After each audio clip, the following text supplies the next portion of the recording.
Hi friends, ಎಲ್ಲ ಹೇಗಿದ್ದೀರಾ? ಎಲ್ಲ ಚೆನ್ನಾಗಿದ್ದೀರಾ ಅಂತ ಅಂದ್ಕೊತೀನಿ. ನಾನು ತುಂಬ ಚೆನ್ನಾಗಿದ್ದೀನಿ. ಇವತ್ತು ನಾನು ಬಾಳೆಕಾಯಲ್ಲಿ ಹೇಗೆ ಗ್ರೇವಿ ಮಾಡೋದು ಅಂತ ತೋರಿಸ್ಕೊಡ್ತೀನಿ. ತುಂಬ ಸಿಂಪಲ್ ಅಂದರೆ ಅಷ್ಟು ಸಿಂಪಲ್, ಅಷ್ಟು ಸಕ್ಕತ್ತಾಗಿ ಟೇಸ್ಟಿ ಆಗಿದೆ ಮಾತ್ರ. ಬನ್ನಿ ಬಾಳೆಕಾಯಲ್ಲಿ ಹೇಗೆ ನಾವು ಗುಜ್ಜು ಮಾಡೋದು ಅಂತ ತೋರಿಸ್ಕೊಡ್ತೀನಿ. ಫಸ್ಟು ನಾನು ಬಾಣಲಿ ಇಟ್ಕೊಂಡು ಬಿಸಿಯಾಗಿದ್ದ ತಕ್ಷಣ ಎಣ್ಣೆ ಹಾಕಿದ್ದೀನಿ. ಈರುಳ್ಳಿ ಚಿಕ್ಕದಾಗಿ ಕಟ್ ಮಾಡಿ ಹಾಕ್ಕೊತಾ ಇದ್ದೀನಿ. ಇದು ಸ್ವಲ್ಪ ಫ್ರೈ ಆಗಬೇಕು, ಚೆನ್ನಾಗಿ ಫ್ರೈ ಆಗಬೇಕು.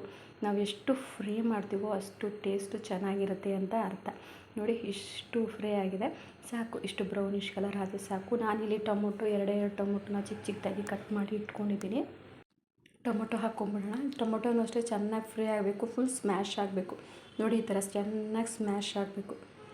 ಇವಾಗ ನಾನು ಬಾಳೆಕಾಯಿನ ಚಿಕ್ಕದಾಗಿ ನೋಡಿ ಈ ಥರ ಕಟ್ ಮಾಡಿ ಇಟ್ಕೊಂಡಿದ್ದೀನಿ. ನಿಮ್ಗೆ ಯಾವ ಶೇಪಲ್ಲಿ ಬೇಕೋ ಆ ಶೇಪಲ್ಲಿ ಕಟ್ ಮಾಡ್ಕೊಳ್ಳಿ. ಆದರೆ ಬಾಳೆಕಾಯಿ ಸಿಪ್ಪೆ ಎಲ್ಲ ಬಿಡಿಸಿದ ಮೇಲೆ ನೀರಲ್ಲಿ ನೆನೆಸಿಡಬೇಕಾಗತ್ತೆ, ಇಲ್ಲಾಂದರೆ ಕಪ್ಪಗೆ ಬಂದುಬಿಡುತ್ತೆ. ಅದಕ್ಕೋಸ್ಕರ ಕಲರ್ ಚೇಂಜ್ ಆಗುತ್ತೆ. ಇವಾಗ ಇದನ್ನು ಬಾಣಲಿ ಒಳಗೆ ಹಾಕ್ಕೊಂಬಿಡೋಣ. ಬನ್ನಿ, ಬಾಣಲೆಯಲ್ಲಿ ಹಾಕಿಬಿಟ್ಟು ಚೆನ್ನಾಗಿ ಫ್ರೈ ಮಾಡಬೇಕು. ಇದನ್ನು ಆ ಅಂಟಿರುತ್ತೆ, ನಾವು ಸಿಪ್ಪೆ ತೆಗೆದಿರ್ತೀವಲ್ಲ, ಅದು ಅಂಟಿರುತ್ತೆ. ಅಂಟೆಲ್ಲ ಹೋಗಬೇಕು. ಆ ಥರ ನಾವು ಚೆನ್ನಾಗಿ ಫ್ರೈ ಮಾಡಬೇಕು. ಹಾಗೆ ನನ್ನ ಚಾನಲ್ನ ಯಾರು ಸಬ್ಸ್ಕ್ರೈಬ್ ಮಾಡದೆ ನೋಡ್ತಾಯಿದ್ರು, ದಯವಿಟ್ಟು ನನ್ನ ಚಾನಲ್ಗೆ ಸಬ್ಸ್ಕ್ರೈಬ್ ಮಾಡಿ ಸಪೋರ್ಟ್ ಮಾಡಿ. ನೋಡಿ, ಈ ಥರ ಚೆನ್ನಾಗಿ ಫ್ರೈ ಆಗಬೇಕು. ಸ್ವಲ್ಪ ಫ್ರೈ ಆಗೋಕ್ಕೆ ಬಿಟ್ಬಿಡೋಣ. ಇವಾಗ ಸ್ವಲ್ಪ ಉಪ್ಪು ಹಾಕಬೇಕು. ಉಪ್ಪು ಹಾಕ್ಕೊಂಡು ಸ್ವಲ್ಪ ಅಳ್ಳಾಡಿಸ್ಬಿಡೋಣ.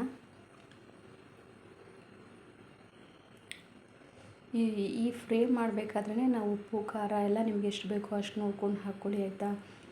ನಾನು ನಮ್ಮ ಮನೆಗೆ ಎಷ್ಟು ಕ್ವಾಂಟಿಟಿ ಬೇಕೋ ಅದ್ರ ಮೇಲೆ ನಾನು ತೋರಿಸ್ತಾ ಇದ್ದೀನಿ. ಸ್ವಲ್ಪ ಅರಿಶಿನ ಹಾಕ್ತಾಯಿದ್ದೀನಿ, ಬೆಳ್ಳುಳ್ಳಿ ಶುಂಠಿ ಪೇಸ್ಟ್ ಹಾಕ್ಕೊತಾ ಇದ್ದೀನಿ, ಮುಕ್ಕಾಲು ಸ್ಪೂನಷ್ಟು ಖಾರದ ಪುಡಿ ಹಾಕ್ಕೊತಾ ಇದ್ದೀನಿ, ಧನಿಯಾ ಪುಡಿ ಹಾಕ್ಕೊತಾ ಇದ್ದೀನಿ, ಸ್ವಲ್ಪ ಗರಂ ಮಸಾಲ ನಾನು ಆಮೇಲೆ ಹಾಕ್ಕೊತೀನಿ, ಲಾಸ್ಟಲ್ಲಿ ಹಾಕ್ತೀನಿ ಅದನ್ನು. ಇದನ್ನೆಲ್ಲ ಚೆನ್ನಾಗಿ ಫ್ರೈ ಆಗಿಬಿಡಲಿ. ಏನಂತಾರೆ, ಖಾರದ ಪುಡಿ, ಧನಿಯಾ ಪುಡಿ ಮತ್ತು ಗರಂ ಮಸಾಲ ಎಲ್ಲ ತಂದೆ ತಾಯಿ ಮಗು ಇದ್ದಂಗೆ. ಒಂದು ಹಾಕಿಲ್ಲ ಅಂದರೆ ಇನ್ನೊಂದು ಹಾಕ್ತಾಯಿದ್ರೆ ಟೇಸ್ಟೇ ಇರೋಲ್ಲ. ಇವಾಗ ಸ್ವಲ್ಪ ಎಣ್ಣೆ ಬಿಡೋಣ. ಯಾಕೆ ಅಂತಂದರೆ ಅದು ಬಾಳೆಕಾಯಲ್ಲಲ್ವ, ಅಂಟಿರುತ್ತೆ. ಎಣ್ಣೆ ಬಿಟ್ಟರೆ ಸ್ವಲ್ಪ ಫ್ರೀಯಾಗಿ ಅದು ಚೆನ್ನಾಗಿ ಏನಂತಾರೆ ಫ್ರೈ ಆಗುತ್ತೆ. ಸ್ವಲ್ಪ ನೀರು ಹಾಕ್ಬಿಡೋಣ.